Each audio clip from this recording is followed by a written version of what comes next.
Greetings, everybody. It's Lena from over in Ramona, and I'm wishing you a very, very Merry Christmas. As you can see, I'm doing something a little different this year instead of my usual picture postcard with Santa Claus. But please don't tell my mother. You know how she thinks I'm too flashy and I'm always talking too much and I'm too loud and always drawing attention to myself and wearing too much makeup. You know, she loves me. She's just kind of critical. But on the makeup, I did go a little crazy today because I know she won't see this. Well, I'm afraid I can't join you for Christmas this year, and I'm really sad about that. I sure miss you all. I'm not complaining. I've just had some bumps in the road lately. And some unexpected expenses, so I thought it was just best to stay close to home. And all this snow, I can't believe all this snow. Is it cold enough for you? Boy, I'll say. Well, I'm all cozy in my apartment with my Afghan and, you know, have the fire going and just loving the Christmas spirit. So I am still in my apartment on Locust Avenue and I'm still working at the nursing home in the soiled linens department. They are such nice people there. Boy, they're kind of like my second family.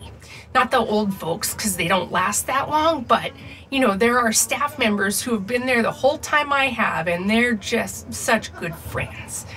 They're a little mad at me right now, but they can't stay cross forever. They're nice Christians. They will forgive me, I'm sure. I hope so. But I also have little Lord Fauntleroy still. He's hanging in there. He's 18 years old and he's such a trooper. He's such a good kitty cat. Well, usually he's a good kitty cat. He just loves me.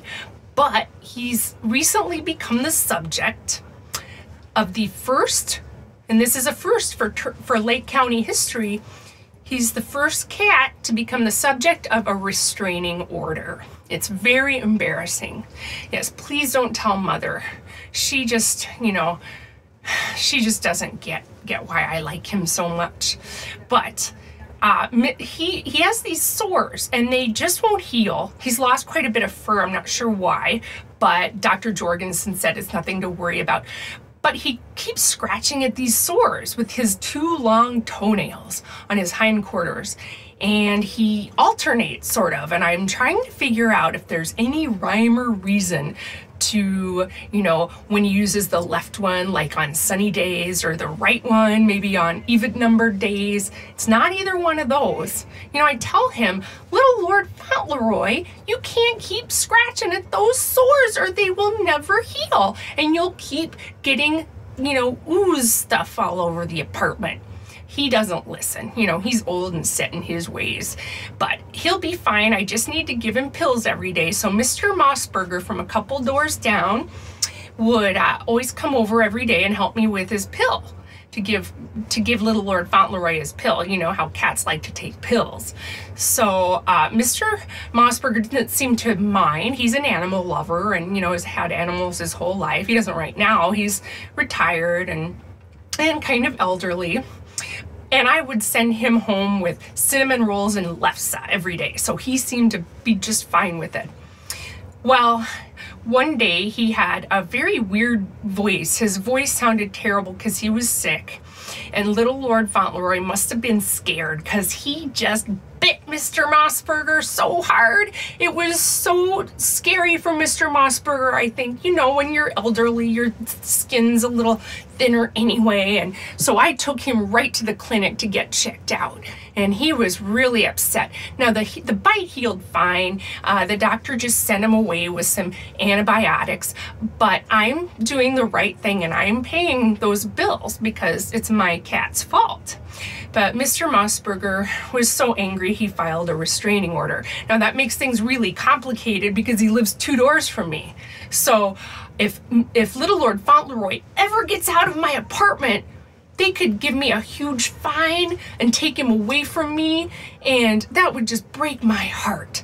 So Dr. Jorgensen, the vet, he gave me a kitty-size tranquilizer dart gun thing. You know, it's just like about this big, and I didn't even know they made those. But they have these little cartridges with fast-acting sedatives. It's kind of like you see on Mutual of Omaha, you know, Wild Kingdom, when they shoot tranquilizer darts at lions and stuff and they fall asleep right away. So that's what he promises will only happen if I have to shoot little Lord Fauntleroy. So I keep that right next to the front door in case that ever happens. And you know, it's not easy to shoot a moving target, especially a cat that's less than 10 pounds. So I've been practicing my aim. And I'll tell you, I'm getting pretty good. Oh, I'm not bragging, really. Please don't tell my parents I said that. You know, they raised me not to brag. But I have to say, I feel a little safer too. It's just that if there's ever an intruder, and that doesn't happen much here in Ramona, but if there's ever an intruder here, I just hope he's not more than 10 pounds. Oh boy. Now, Uncle Irv, I don't mean to be presumptuous, but I think I know what you're thinking. You're thinking, oh boy, why doesn't she just make deep fat fried Fauntleroy fritters with tartar sauce? Those would taste so good. Or Little Lord lasagna or something like that. Now, I know what you're saying. I do, I understand, but I can't abandon him just because he's old and crabby.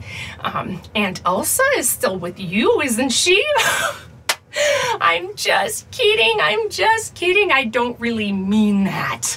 You know I love you, but you've been getting my goat all these years, and I just wanted to get your goat back, and I got your goat back. So maybe I'm the black sheep of the family, but I have a goat now too, and his name is Uncle Irv's goat. Yes. So to defray some of those medical bills, I started quilting. And I've made about 24 of these vests, and this is the first one that turned out real nice, and I just love it. I don't, you know, mean to brag, but because I'm certainly not the best quilter at this, but I like it because I made it. And it's all these are all from my old clothes, so they're already things I like. So it kind of goes with everything. And but I thought I could sell some. I've sold a couple, but you know, it just didn't work out like I thought it would. So guess what? Santa is bringing all of you for Christmas. It's gonna be a good Christmas. Well, Merry Christmas. I love you all. Mwah. Ooh. Bye.